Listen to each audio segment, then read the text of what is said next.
Hello everyone, how's it going? So today we're talking about Black Ops 6. Now I played this game, veteran difficulty, completed it. I've completed every major Call of Duty game in veteran difficulty except the first game.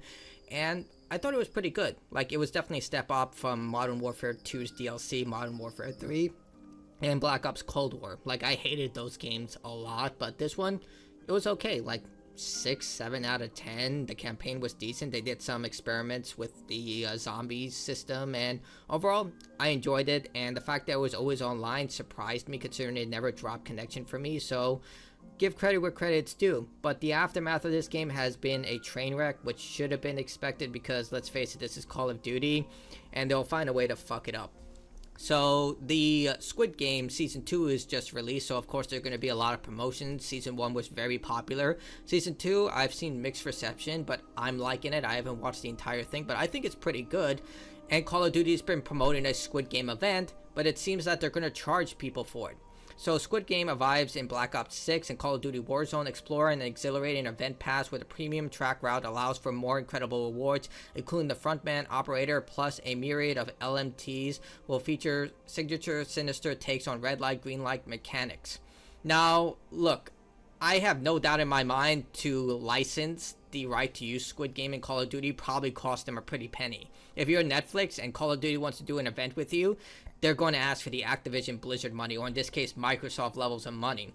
So I can understand that, hey, maybe they need an extra boost for this, especially if they're putting it into Warzone. Usually events like this are free, like the King Kong Godzilla event.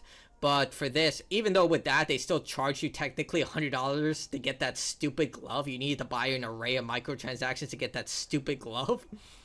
But in this case, it's still very scummy considering how much money this franchise rakes in every year. Like, this is a yearly franchise that's always topping the charts in sales alone, not to mention the microtransactions. The cosmetics in this game are insanely expensive. I've done a video with this where you can literally pay $10, $20, $40 for baseline looking skins, and even the most crappy looking skins cost up to $40, where no one uses the blueprints on these skins. They just get it for the skin or the execution. Remember the Attack on Titan skin they did for Call of Duty Vanguard? I don't know a lot of people remember that, but they didn't even finish the freaking killer animation for that.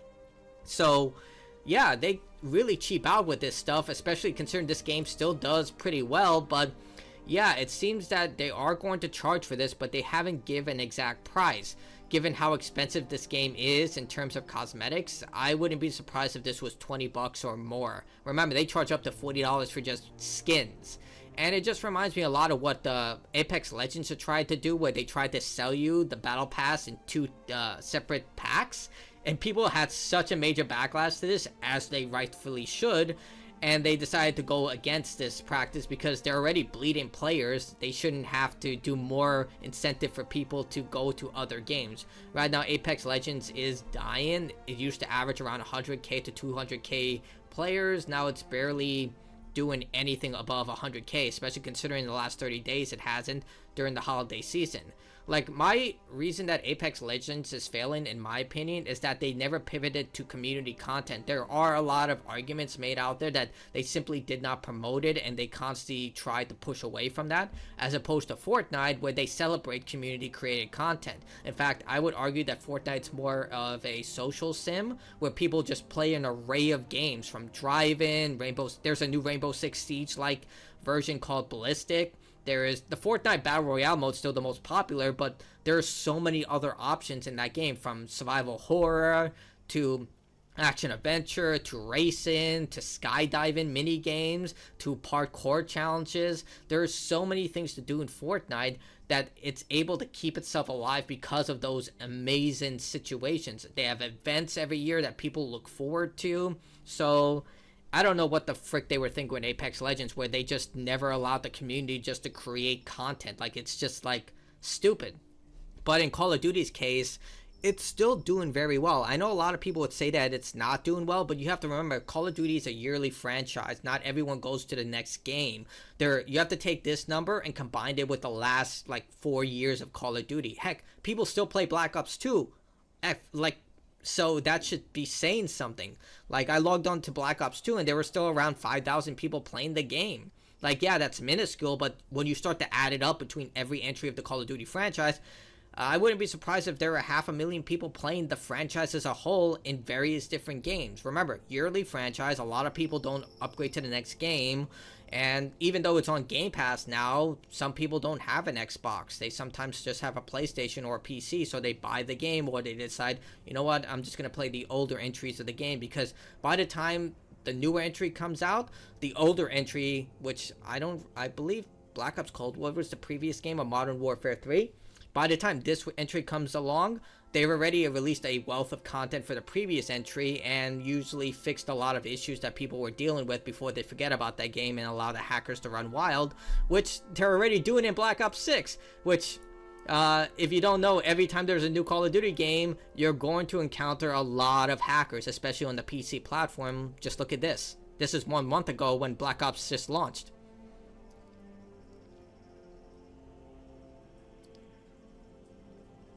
Yeah, look at that. Yeah. Yeah, aimbot.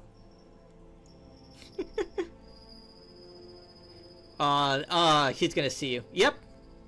There you go. I want to see this. Yep.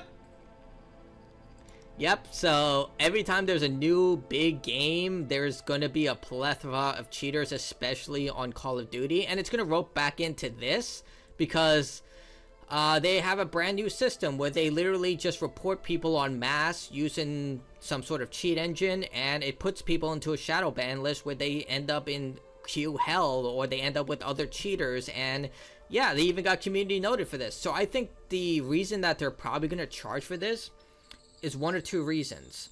One, the Netflix promotion is just so expensive that they have to charge to break even, or even just like, you know, to try and just fill their coffers. They just need to make more money off this. That could be the reason. They just want more money. And the other option is that they know the cheating problem is so out of control that they're just trying to squeeze whatever they can from their player base. Because let me check if I can see this. Like, I remember seeing people who were okay with this. I hate how they operate. No anti-cheat. Yep, it's crap. It's humor. Man, I don't see it anymore. But there were a bunch of comments from people who were stating things like, they don't care, like, it's a free-to-play game, whatever, I would buy it. Let's see if I can find any here.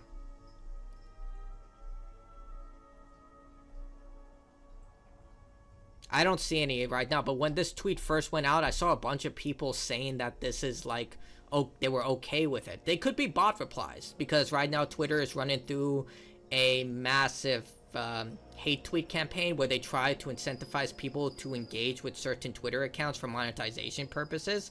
So they run a bunch of Twitter bot accounts with verification systems in order to get more hate and rage baiting.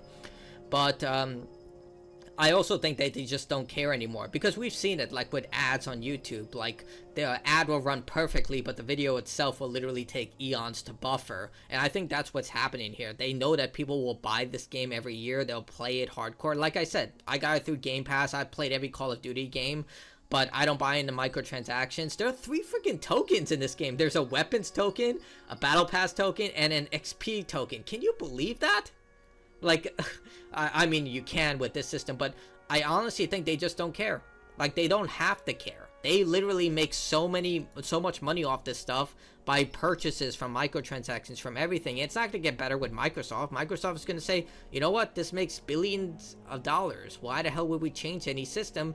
And there are going to be people who defend this, who buy the microtransactions and try to justify it, saying, it's a free-to-play game. Go play something else. Why are you mad? It's just a video game. The reason you should be mad about stuff like this, especially when it comes to this type of charging system where they find new ways to try and get more money from you, is because the second you give any of these big publishing companies an inch, they will take a mile. It's the frog boiling in the pot. Remember when the horse armor came out and DLC microtransactions and Gears of War Judgment? These are older games, but I would argue that's where they started to come from. Gears of War Judgment, they started to charge you for cosmetics. Dead Space 3.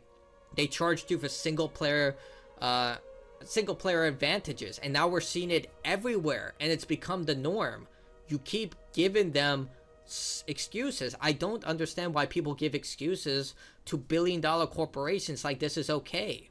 Like, it's not okay anymore. And the only way is to stop playing the games, which is what I do. I get the achievements and I play a few rounds of multiplayer and I'm like, done.